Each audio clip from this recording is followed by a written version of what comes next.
So I'm Steve Ricketts. I previously kind of ran a 100 million turnover business area at Everything Everywhere, doing mobile payment, mobile commerce and some direct consumer services. But now I've kind of set up on my own and doing some work for UNICEF, understanding how they can best kind of use mobile to make a difference. Kind of the spirit of John's 10 years look back, and it's definitely not me because Orange runs on a different frequency to other mobile networks that interfere. So kind of one of the things 10 years ago is had the dubious honour of kind of launching the first automotive website in the year 2000 and stood up at a conference to proudly announce this. I can actually tell you that we had more column inches than we did page impressions from real consumers for that website for the entire time. So kind of things have really kind of moved on today, and I'm going to talk a little bit around what consumers are really doing now. I'm here kind of sandwiched between contactless and NFC, and the next one augmented reality. So I've got a leaning within here towards actually kind of SMS and some of the things that give you the reach today to kind of reach all of your customers. Kind of, see the devices have moved on, and we kind of get there, the iconic kind of iPhone, the one that's kind of 10% of kind of devices out there, but probably something like 90% of the hype, 90% of what gets talked about. We'll kind of come on to what customers are really doing, what they're using. In terms of kind of the mobile consumer, the first thing to talk around is how many are there. Individual unique people, i.e. not individual SIMs, there's 22.6 million monthly mobile media users out there today. This is based on a 3-month average up to January of this year. So mobile media user is defined as someone using the mobile internet, downloading an app, downloading something, or using an app on their device. So actually a large chunk of that is actually driven by mobile internet users. And the latest numbers are released to 20.2 million unique users on the mobile internet each and every month. That's an enormous amount of people. Again, this is kind of coming from Comscore. Comscore are getting this data from the log files from the mobile operators, kind of suitably going through some anonymised, aggregated kind of elements there to ensure privacy. And actually of those, kind of up to 40% are using it on a daily basis. Over half, as we heard earlier, are engaging in mobile commerce. And actually, if we then kind of compare and contrast what's happening versus PC, of those mobile media users, so not of total population, but of those mobile media users, actually a quarter of their page impressions are now on their mobile as distinct from their PC. Home replacement is one of the things that kind of is happening with mobile. Can you all hear me okay? I'm just checking that these mics are picking up. Great. If we kind of look at the demographics here, what we've got here is an index, and the line I want to point you at is kind of the light blue one in the middle of those. We'll see here that kind of, the male-female split is getting close to 50-50. There used to be much more of a leaning towards men kind of using mobile media, and it's getting much, much closer to the average there. And if we look at those age range, there is still a bias towards the younger person rather than the older person. But you'll see a big amount of people kind of in 18 to 34, 18 to 44 are using mobile. This is mainstream, and it's mainstream now. But it's also kind of different and perceived in a different way. One of the things kind of we did, I'm not we anymore, one of the things that Orange did was kind of look at how do people perceive mobile as distinct from other media. I think some of those words haven't come out particularly well, but this is a perceptual map. And if we kind of look here, we see newspapers are seen by consumers as being comprehensive, information trustworthy, TV and radio entertaining, persuasive and undemanding, magazines, not a great deal that's kind of unique to them. Kind of internet on the PC is kind of immediate and convenient, but two things that really kind of stand out for mobile were personalisation and innovation. That's what people want and expect and how they see mobile. Personalisation kind of stands for two things. One, this is my device. I've got lots of personal data on there. It's mine. I don't share it with other people in the house like I do a PC. But also that I really want relevance on this. I don't want just the same as everyone else. I want things that are personalised and relevant to me, and I expect that out of a mobile experience.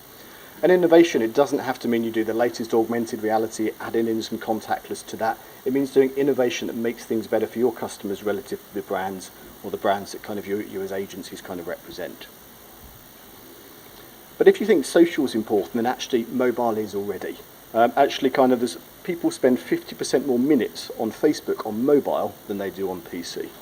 Twitter, there's something like just under 3 times the usage kind of in terms of kind of minutes per day on mobile versus kind of PC.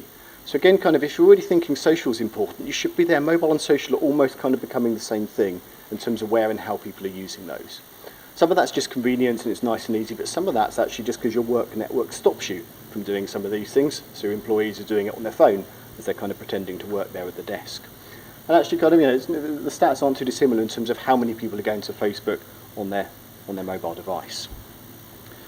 But mobile search, Google's ethos is now mobile first and has been for the last couple of years. That means if they're building a new product, they build it to work on mobile before they build it to work on PC.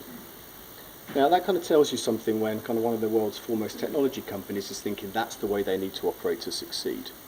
And one of the other kind of things that came out recently is, you're probably all familiar with the Super Bowl, a bit like the FA Cup final, but kind of bigger because the US is bigger.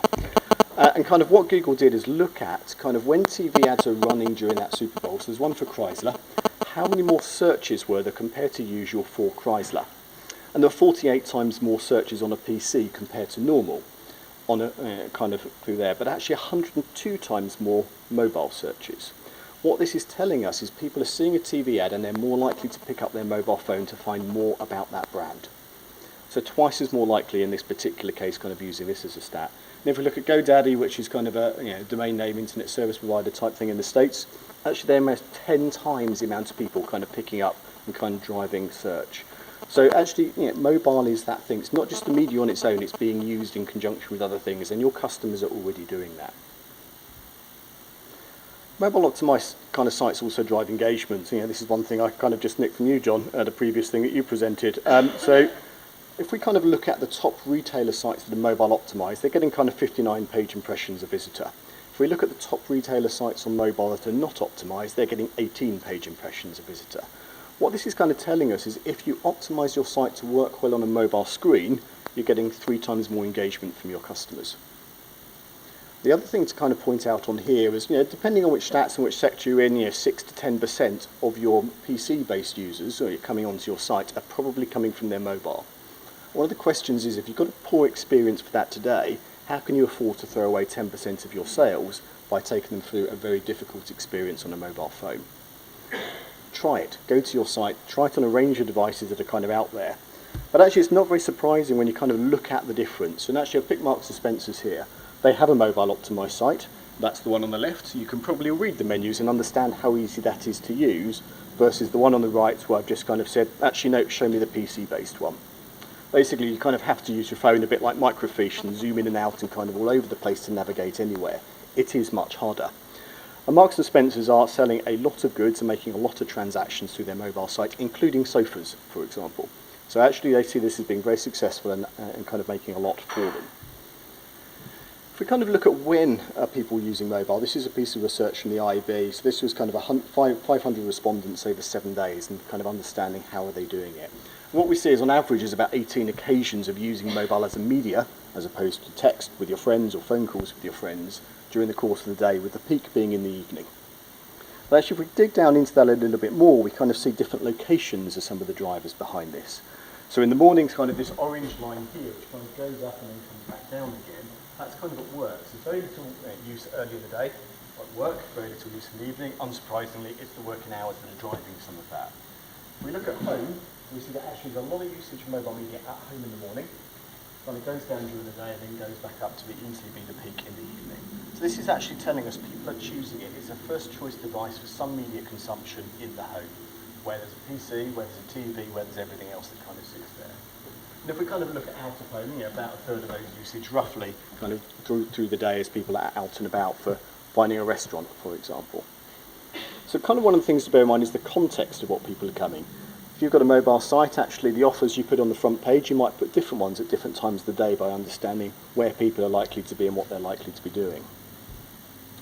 If we also kind of look at kind of mobile's use with other media, so mobile is a media on its own, but it's also a kind of complementary glue that kind of brings things together. And if you ask people what else they're doing, actually a lot of them are doing TV at the same time.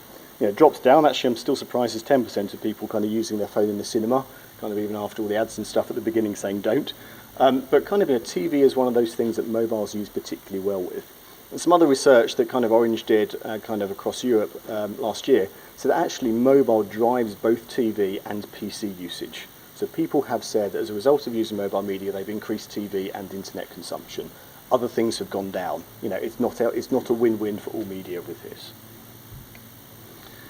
And kind of actually, they're using that kind of those two media together, but with the exception of just during the day, where actually PC overtakes, mobile is the one that's holding most of their attention.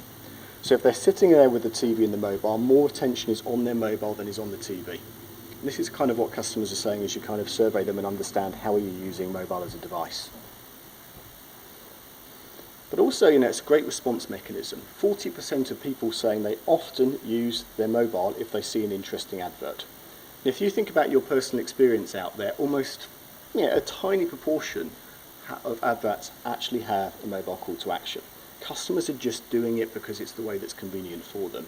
If you signpost it, make it even easier and give it a good experience, you're going to generate even better results off of that. And actually, in just the 1 week survey, 10% of the people said they'd used it because they were prompted by another media. The 40% is more than just that 1 week. People are in two modes, and I used to call this I've talked a little bit about it now, mobile is a media, mobile is also a glue that holds things together. But someone else put it much more eloquently when they said actually that there's two modes for using mobile. There's the heads up and there's the heads down. So the heads down is when I'm consuming mobile. So I'm on a mobile internet site, I see an advert, I click on it, I go through, get a voucher, turn up at the store and buy. But there's also the heads up approach, where basically I'm walking around in the real world, I see a poster, I react to it, and I'm drawn into mobile and then brought back out into the real world. And what's really worth bearing in mind and thinking about is you've got customers in those two states of minds.